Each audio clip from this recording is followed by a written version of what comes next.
আমাদের ইলেভেনের যে সেমিস্টার ওয়ানের ইউনিট ওয়ানের যে গল্পটা আছে অ্যান অ্যাস্ট্রোলজার্স ডে, আজকে আমরা পার্ট ওয়ানে ওই গল্পটারই কিছুটা অংশ দেখব।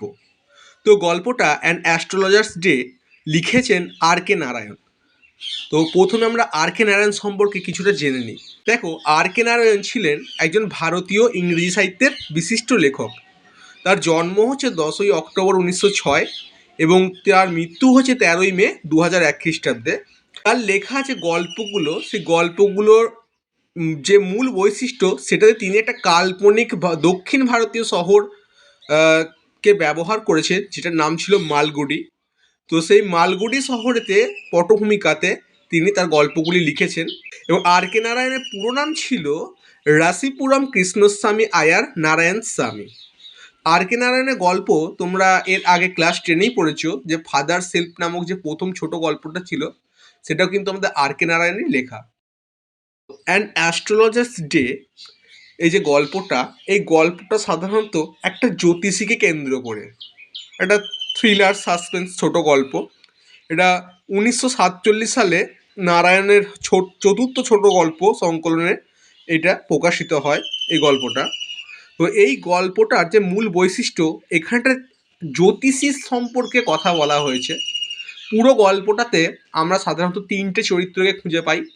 তিনটে চরিত্রের মধ্যে দুটো ছিল মেজর চরিত্র বা দুটো ছিল প্রধান চরিত্র এবং একটা ছিল সহকারী চরিত্র। তো major character and minor character, এখানে আমরা দু ধরনের ক্যারেক্টার পাচ্ছি। মেজর ক্যারেক্টারে কে কে আছে?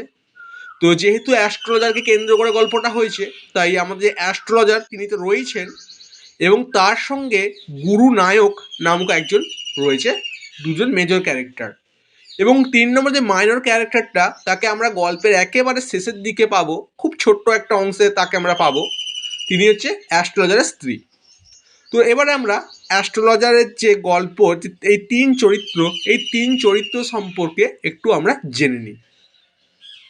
প্রথম হচ্ছে অ্যাস্ট্রোলজার।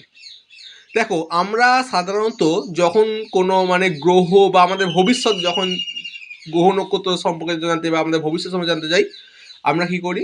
সর্বপ্রথম চলে যাই আমরা কোনো অ্যাস্ট্রোলজারের কাছে, যে বলি যে আমাদের সময় খারাপ যাচ্ছে, একটু হাতটা দেখে দিন তো, এরকম মতো, বা আমাদের ভবিষ্যতে কি হতে পারে। আমরা এই সমস্ত জিনিসের জন্য কার ওপর নির্ভর করি? অ্যাস্ট্রোলজারের ওপর নির্ভর করি বা জ্যোতিষীর ওপর নির্ভর করি। তো জ্যোতিষী তারাই হয় যারা এই জ্যোতিষবিদ্যা সম্পর্কে ভালো জানে এবং যারা ভূত ভবিষ্যৎ সম্পর্কে বলতে পারে তাদেরকে। এখানে আমরা সেই রকম মতো একটা অ্যাস্ট্রোলজারের কথা দেখব।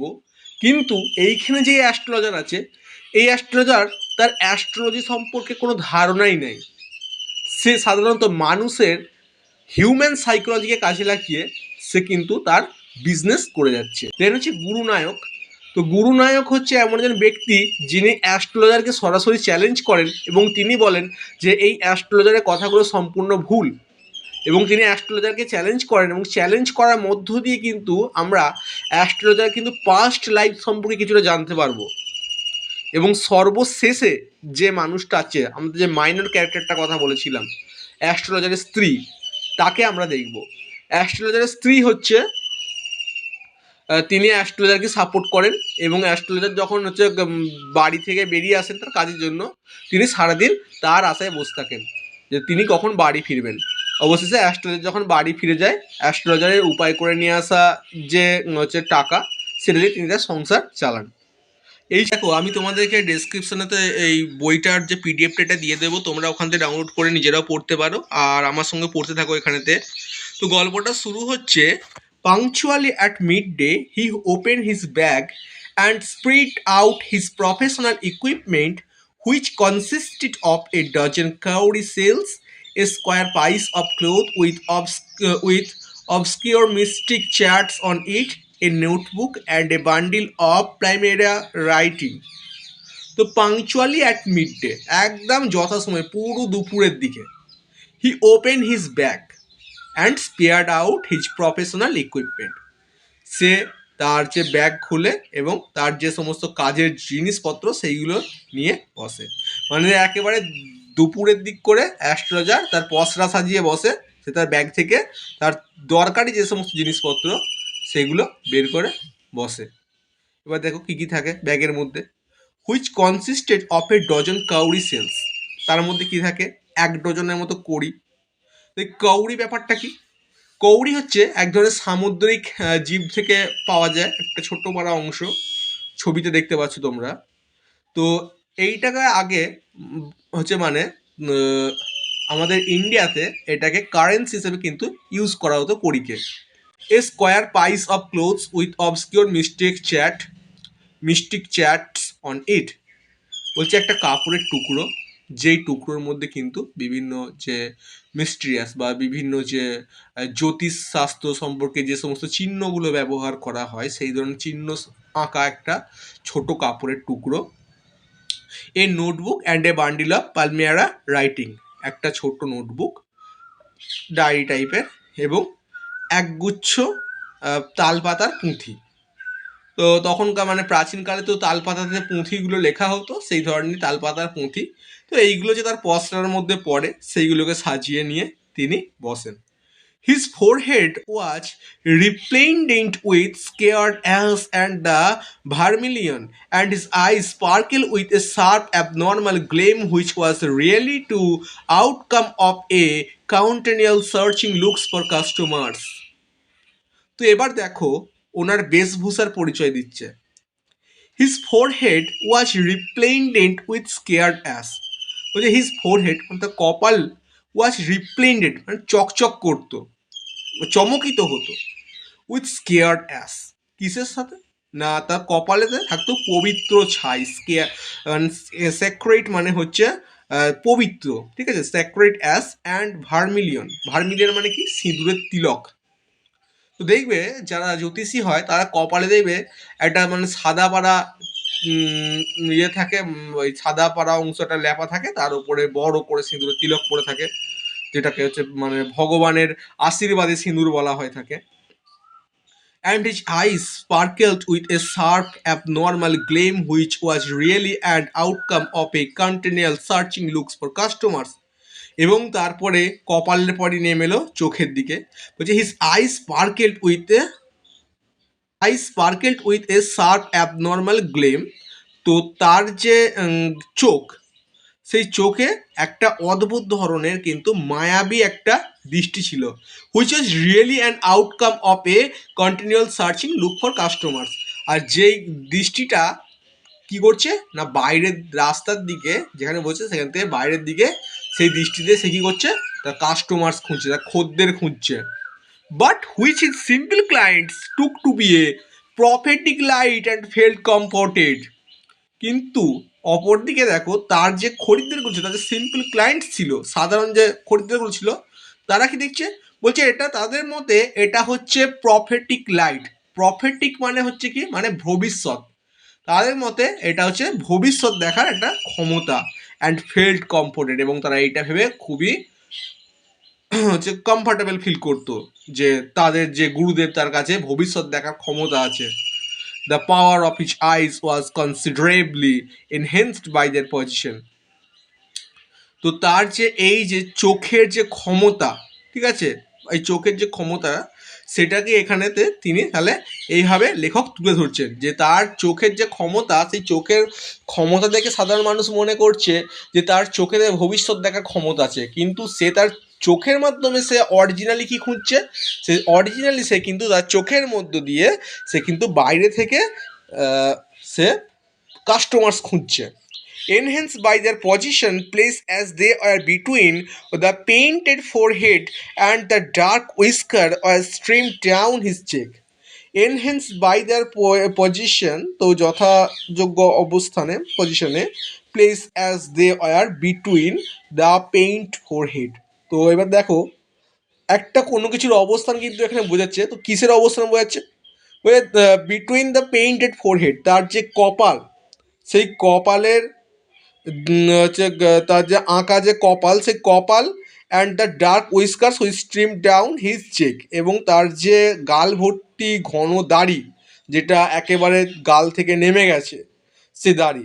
তাহলে এই মানে হচ্ছে কপাল, তার আঁকা এই কপাল এবং তার এই গাল ভর্তি দাড়ি, এই দুটোর মাঝখানে তার যে এই চোখটা, মানে চোখের যেই অদ্ভুত দৃষ্টি বা অদ্ভুত ক্ষমতাটা, এইটাকে এখানে বর্ণনা করছে even a half with eyes would sparkle in such a setting. তো তার এই যে এইটার অবস্থানটা একেবারে খুবই জাঁকজমকপূর্ণ ছিল। To crown the effect he own a saffron coloured turban around his head. এটাকে আরেকটু আকর্ষণীয় করে তোলার জন্য সে একটা স্যাফরন কালারের একটা পাখড়িকে সে তার মাথায় বাঁধত। The colour scheme never failed, যাতে তার যে এই রঙটা এটা কখনো যাতে ফেল্ড না হয়ে যায়। তার এই এত মানে এত সুন্দর একটা চকচকে একটা রং যদি কালার যদি স্কিম সে তৈরি করতে পারে, মানুষজন এমনি অ্যাট্রাক্ট হবে তার প্রতি। দেখো সেটাই বলছে, people are attracted to him as bees are attracted to cosmos or dahlia stalks. বলছে মানুষজন তেমনভাবেই আকৃষ্ট হতো যেমনভাবে কোনো মৌমাছি কোনো কসমস বা ঢালিয়া ফুলকে দেখলে ছুটে যায় তেমনভাবে। তো একটা জিনিস দেখো এখানে যেটাও, আমরা যখন কোনো মানে সাধু বা কোনো যোগী পুরুষকে যখন দেখি তখন আমরা কী করি, আমরা তার প্রতি অ্যাট্রাক্ট হই, মনে আপনা থেকে একটা শ্রদ্ধাভাব চলে আসে যে মানুষটা কত জ্ঞানী, মানুষটা ভগবানেরই একটা রূপ। আমাদের মনের মধ্যে একটা শ্রদ্ধাভাব চলে আসে, আমরা তার কাছে যাই। সে যদি কোনো বাণী প্রেরণ করে আমরা তার বাণী শুনি সেখানে বসে।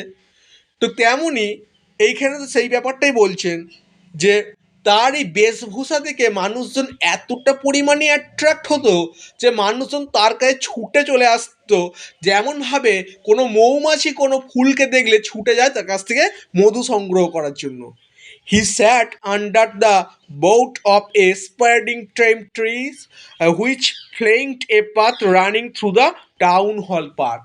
এবারে কি বর্ণনা করছে, সে বসতো কোথায়, তার বিজনেসটা বা তার যে জায়গাটা সেটা কোথায় ছিল না, সেটা ছিল একটা টাউন হল পার্কের কাছে রাস্তার ধারে, যেখানে একটা বড় তেঁতুল গাছ ছিল। এই যে ট্যামারিন্ড ট্রি মানে তেঁতুল গাছ, সেই তেঁতুল গাছের নিচেতে রাস্তার ধারে সে একটা বসতো। এবার কেমন জায়গায় বসতো দেখো, it was a remarkable place in many ways, a surging crowd was always moving up and down this narrow road morning till night. সকাল থেকে রাত্রি পর্যন্ত, মানে যে রাস্তা ধারে বসতো, যে রাস্তা সকাল থেকে রাত্রি পর্যন্ত সেই রাস্তাটায় সবসময় মানুষজন চলাচল করতো। মানে একটা ব্যস্ত রাস্তার ধারে সে কিন্তু বসতো, যেখানে মানুষজন সবসময় চলাচল করে সেরকম জায়গা দেখি কিন্তু ও ওর হচ্ছে সেখানে বসতো। A variety of trades and occupations was represent all along its way. বলছে a variety of trades and occupations were represented all along its way. মানে সেই রাস্তার ধারে বিভিন্ন পেশার মানুষরা সেইখানে যাতায়াত করতো, যেহেতু সেখানে মানুষজন সবসময় চলাচল করছে। তো ওই অ্যাস্ট্রোলজার ছাড়াও আরও বিভিন্ন পেশার যে সমস্ত মানুষজন ছিল তারাও ওখানে তাদের পসরা নিয়ে বসতো, তারাও ওখানে থাকতো। মেডিসিন সেলার্স, যে ওষুধ বিক্রি করতো। Sellers of stolen hardware and junk. Seller of stolen hardware and junk মানে চোরাই জিনিসপত্র, যে চুরি করে আনা হয়েছে সেই সমস্ত জিনিসপত্র নিয়ে বসতো সেলাররা। Magicians and above all and auctioneer of cheap clothes who created enough din all day to attract the whole town. জাদুকর থাকতো, এবং এইসব ছাড়াও এক ধরনের মানুষ বা এক ধরনের হচ্ছে মানুষ ছিল যে বিভিন্ন হচ্ছে সস্তা কাপড় চোপড়গুলো কিনে আনতো এবং হচ্ছে নিলামের মতো করে সেগুলো বিক্রি করতো। Who created enough din all day to attract the whole town, যে সবসময় মানে সারা দিনটা শহরের সমস্ত মানুষজনকে অ্যাট্রাক্ট করার চেষ্টা করতো, চেঁচিয়ে জড়ো করার চেষ্টা করতো সেখানেতে। Next to him to the vociferousness came a vendor of fried ground nuts who gave his wear a fancy name each day. তো সেখানে এবার একটা বাদামওয়ালা ছিল। এই বাদামওয়ালাটা হচ্ছে একটু রকমারি ধরনের, মানে বাদামওয়ালা ছিল যে চীনা বাদাম বিক্রি করতো, ভাজা চীনা বাদাম, হ্যাঁ সে বিক্রি করতো। তো সেই তার কথাই বলছে। তো সেই বাদামওয়ালা কী করতো, সে মানে বিভিন্ন দিনেতে তার বাদামগুলোকে বিভিন্ন নামে ডাকতো, যেমন calling it Bombay ice cream one day, একদিন ডাকতো ওটা বম্বে আইসক্রিম বলে, and on the next Delhi almond, আবার কোনো দিন দিল্লির বাদাম বলে চেঁচাতো। তারপর হচ্ছে and on the third Raja's jealousy, and so on and so forth. The people flocked to him. তো কোনোদিন আবার বলতো রাজাস জেলিসি, তো এরকম মতো বিভিন্ন নামেতে সে কিন্তু মানুষজনকে ডেকে অ্যাট্রাক্ট করার চেষ্টা করতো। আর তার যে এই রকমারি যে ডাক বা রকমারি নাম এরকম মতো ডাকছে, মানুষজনকে অ্যাট্রাক্ট করার চেষ্টা করছে, সেইটা শুনে কিন্তু মানুষজন দলে দলে ছুটে আসতো, ঝাঁকে ঝাঁকে তার কাছে ছুটে আসতো, ওই বাদামওয়ালার কাছে। পিপুল ফ্লক টু হিম, তার মানে ওই ফ্লক মানে হচ্ছে ঝাঁকে ঝাঁকে, ঠিক আছে? তো ঝাঁকে ঝাঁকে ছুটে আসতো সেই বাদামওয়ালাটার কাছে বাদাম কেনার জন্য। মানে বাদাম কিনবে কিনা তার ঠিক নেই, কিন্তু যেইভাবে সে ডাকছে তো মানুষজন এমনি চলে আসবে। A considerable portion of his crowd rallied before the astrologer too.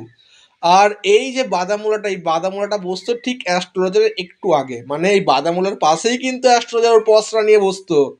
অর্থাৎ মানুষজন বাদাম কিনতে আসছে, এবার ধরো 10 জন এলো, 10 জনের মধ্যে 2 জন হয়তো অ্যাস্ট্রোলজারকে দেখলো, 2 জনের মধ্যে একজন গেল অ্যাস্ট্রোলজারের কাছে, তার হাত দেখালো, অ্যাস্ট্রোলজার সেখান থেকে কিছুটা পরিমাণে উপার্জন হলো।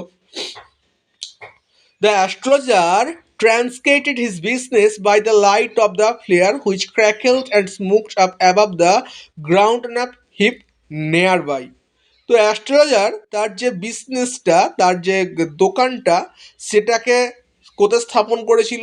না, সেটাকে স্থাপন করেছিল ওই যে বাদামওয়ালাটা, ওই বাদামওয়ালাটার দোকানের পাশেই, কারণ তার কাছে সেই মুহূর্তে কোনো লাইট ছিল না কো।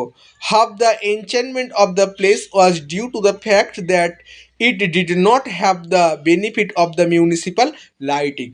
দেখো, বর্তমানে যেটা হয়, মানে শহরেতে দেখবে রাস্তার ধারে প্রচুর পরিমাণে মিউনিসিপ্যালিটি থেকে, পৌরসভা থেকে লাইট দেয়, কিন্তু আমরা এই যে সময়টার কথা পড়ছি এটা 1940-এ, 1940 সময়।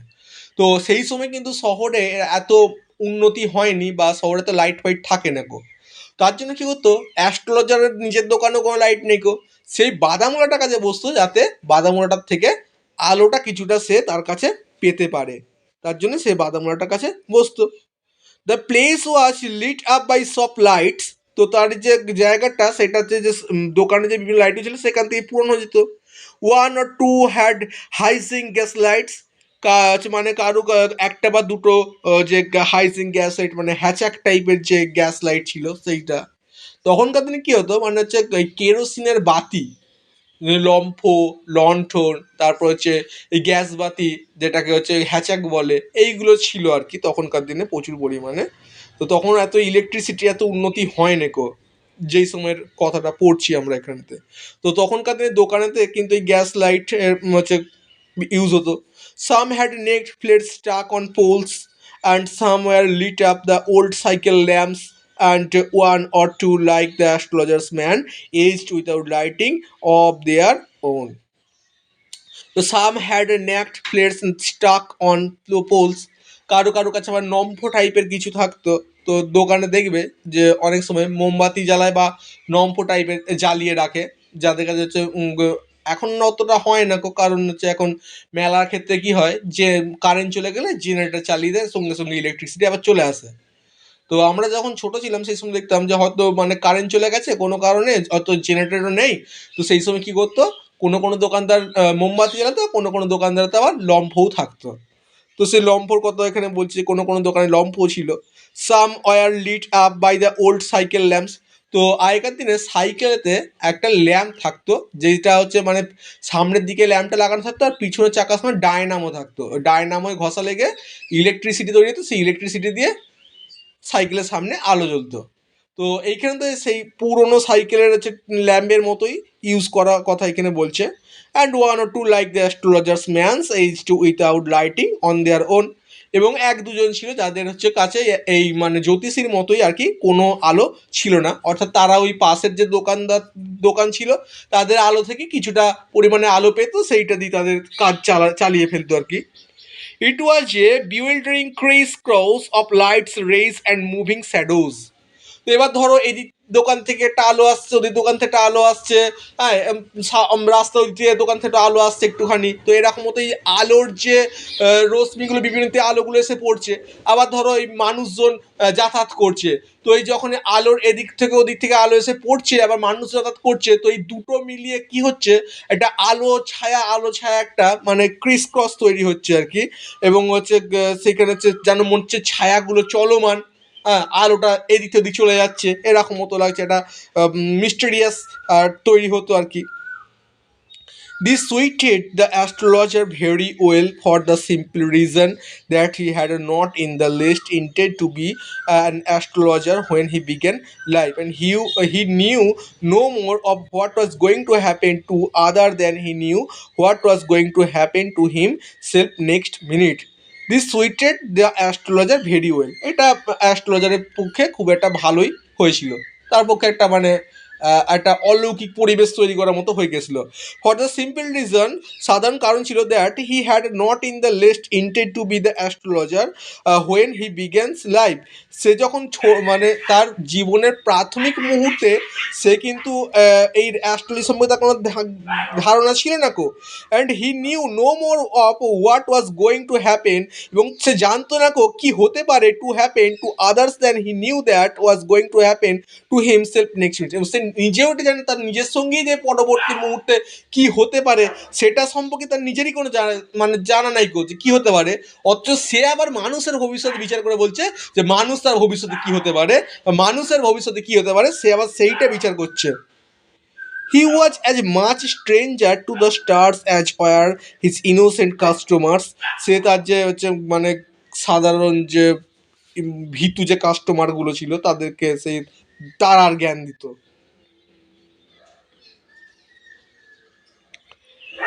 এবং হচ্ছে জ্ঞান তো আর সে ওই মানে তারা ভবিষ্যৎ নক্ষত্র তো আর কোনো জ্ঞান ছিল না কই, যে তার যে ইনোসেন্ট যে কাস্টমার্স ছিল তারও যেমন তাদেরও যেমন কোনো জ্ঞান নাই কো, অ্যাস্ট্রোলজারও তেমন কোনো জ্ঞান নাই কো ওই সমস্ত বিষয়তে।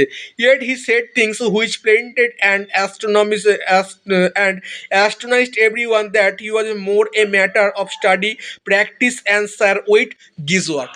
তো তাহলে কথা হচ্ছে, তাহলে ওর তো কোনো জ্ঞান নেই, তাহলে ও অ্যাস্ট্রোলজার হলোই কেন, আর মানুষজন ওর কাছে আসছেই কেন বলছে, আর ও যে মানে ভবিষ্যৎ যে তাদের করে দিচ্ছে, তো এই করছে এটা কী করে। তো বলছে ও যখন এই মানুষগুলোর হিউম্যান সাইকোলজিটাকে ও কিন্তু খুব ভালো হিসেব বলতে পারতো।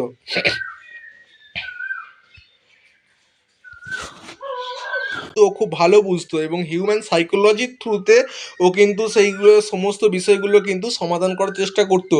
এবং এর জন্য ও অনেক পরিমাণে কিন্তু পড়াশোনা করেছে, প্রচুর পরিমাণে প্র্যাকটিস করেছে এবং ফিল্ড ওয়ার্ক করেছে, যার জন্য কিন্তু আজকে এইরকমভাবে কিন্তু কাজবাজ করতে পারছে।